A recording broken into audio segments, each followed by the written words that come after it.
This is your dose of daily market wisdom with master trader Nick Santiago. Starting from humble beginnings, Nick has been beating the markets for over 2 decades. He shares with you his take on the profitable trades that will have you moving towards financial freedom in no time at all. To see an in-depth review of his track record and much more, go to inthemoneystocks.com. Welcome. This is your daily dose of daily market wisdom with master trader Nick Santiago. I'm Kerry Lutz. Today's 3/2/21, and this is show number 216. Well, yesterday we had that broad-based rally. Nick, what's doing today? Yeah, today we're backing off a little bit, which is not a bad thing. A lot of times when you get a big move, the following trading day will be a little bit more subdued, a little bit more on the quieter side.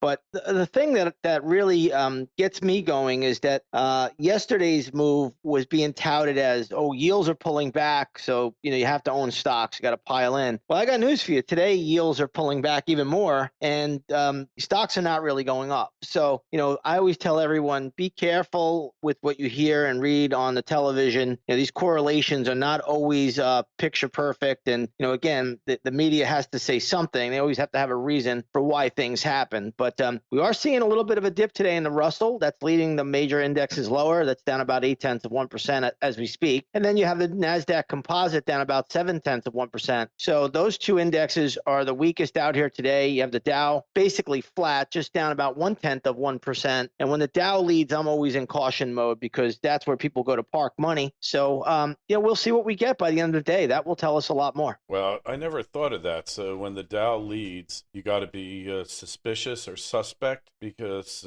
then the money's rotating out, I guess, effectively. Yeah, you got to remember the Dow is just 30 companies, blue chip companies, but they're price cap weighted. They're not market cap weighted like the S&P and the NASDAQ. So when people go into the Dow, and the Dow has shown us quite a few leadership days over the course of the month. So you have to be aware of that when the Dow starts to show leadership and the other indexes, say like the NASDAQ, is falling apart. That's a real warning sign for me because why would somebody go into the Dow? They're going to go there to park money and collect a dividend because those are probably the 30 most stable companies out there. When people get into the Russell 2000 or people get into the NASDAQ, they're actually looking for growth. They're not getting into those companies because they want to park money there for a dividend or they want it to be a safe haven. They're actually looking for expanded multiples. They're looking for, exponential growth down the road. So you always want to be careful when you see Dow showing leadership. Hey, and let's not forget that we got the rotation into energy. So that's lifted the Dow because the Exxon Mobils and other companies like that. Chevron, they're all there. So that is a major thing. It's interesting what you said, though, that Dow is equated with safety because I remember reading years ago in some securities analysis book that even though big companies might not be well run and they might not be as profitable as smaller companies, the fact is when major declines come, both economic and stock market declines, they always do better because just the size gives them safety, and usually they're paying dividends as well. So when you combine those factors, what you're saying makes complete psychological and economic sense. Yeah, and I've studied, and I've been trading markets for so long. I've seen this correlation for over 20 years. So I've always, my membership knows it already. I put that out there every day. Hey, the Dow is showing leadership. That's a caution, that's a warning sign, and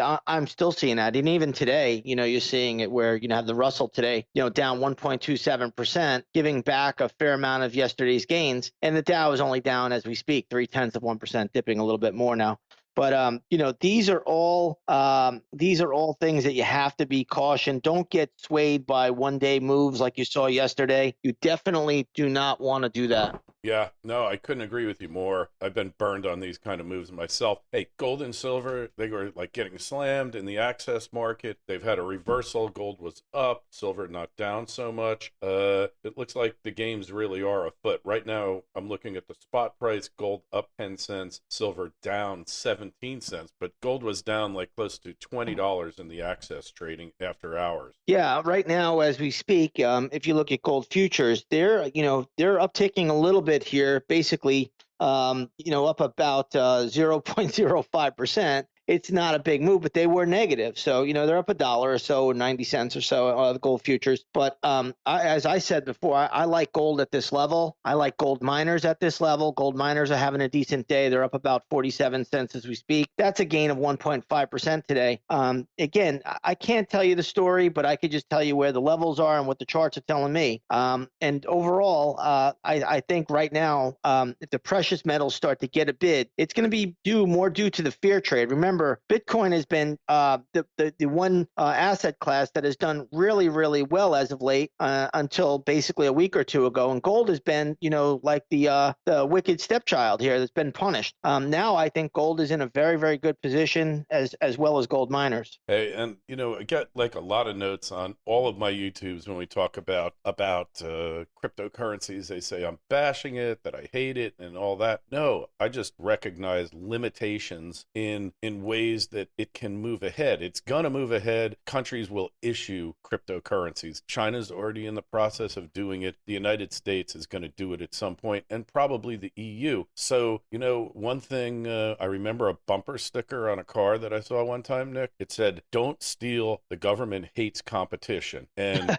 you know what it is? Don't print money. The government hates competition. Remember that guy who was his name was von Neumann, I think, and he was minting up Liberty dollars, he called them, and he went to jail for counterfeiting. Now, that's right. The guy was totally set up. It was total garbage. As a lawyer, I can tell you that. But when the government goes after you, these are the types of things that happen. I'm not saying that Bitcoin's going to disappear tomorrow. I think it's an asset class that's emerging, and there's a lot we don't know about it. And just because Elon Musk buys it doesn't give it critical mass to actually replace the dollar as the international trading currency, reserve currency of choice. There's a lot more to go. So I just want to make that clear. Not that I have anything against them. Made a couple bucks in it in the past. I haven't participated now because I was waiting for it to go down to 2,000 and it only went down to 3,200. I had called the decline back in December of 2017 and it just expected it to take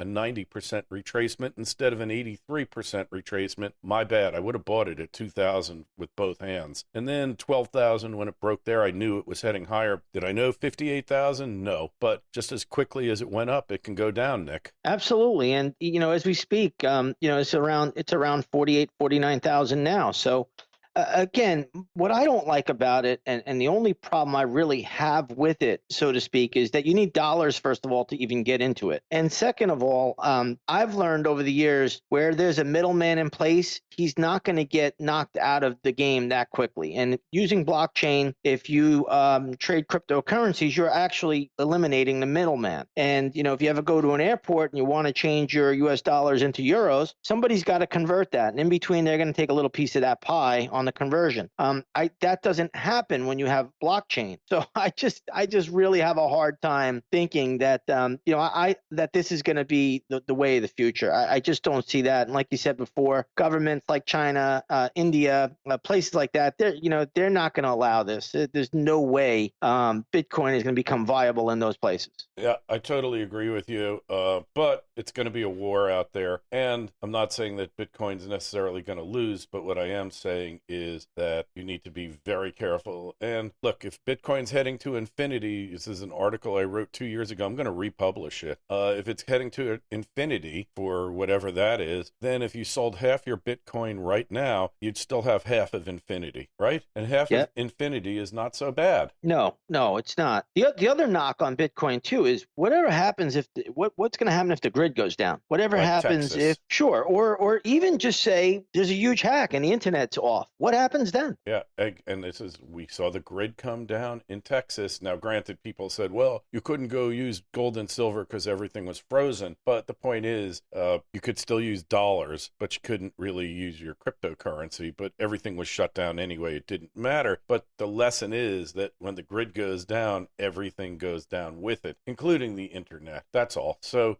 no built-in bias against Bitcoin whatsoever. It's an asset class emerging. I wish I had participated more in it than I have, but it's not out of jealousy. I've been doing great in all my other endeavors. So I could care less if you made 85 times your money. Great. I'm happy for you. But you know what? It's not how much you make, it's how much you keep. And nowhere is that more prevalent than in the stock market, because you can have these great paper gains, and in investing, I should say, because Bitcoin's not the stock market. You have these amazing gains, Nick, where you make astronomical returns, but you don't get out fast enough. And then what happens? Well, that's why you need to understand charts, because it doesn't really matter what you're charting. You could chart baseball cards. If you could find the chart pattern, when something goes parabolic, that's really when time is up. We talked about Bitcoin when it was at its highs. I believe that goes right around February 21st or February 22nd. And I said that athletes want to get paid in Bitcoin right now. Since that time, Bitcoin shot up and it was as high as,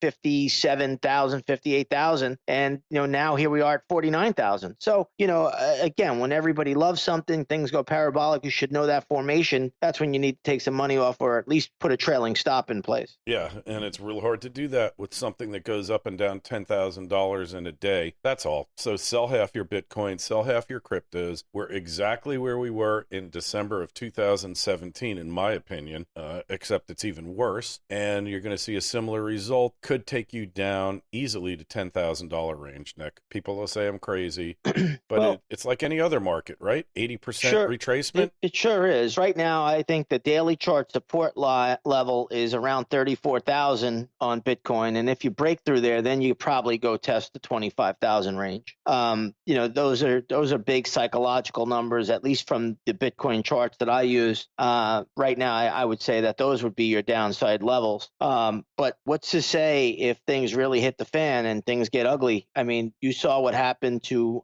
every equity last March when, we had a big decline, and you saw where gold and silver, how low they went, right? Nobody thought they would go down that far. So totally. No, when panic kicks in, the rationale is off the table. Yep. And somebody's going to head for the exit at some point. We know this because we see it over and over and over again.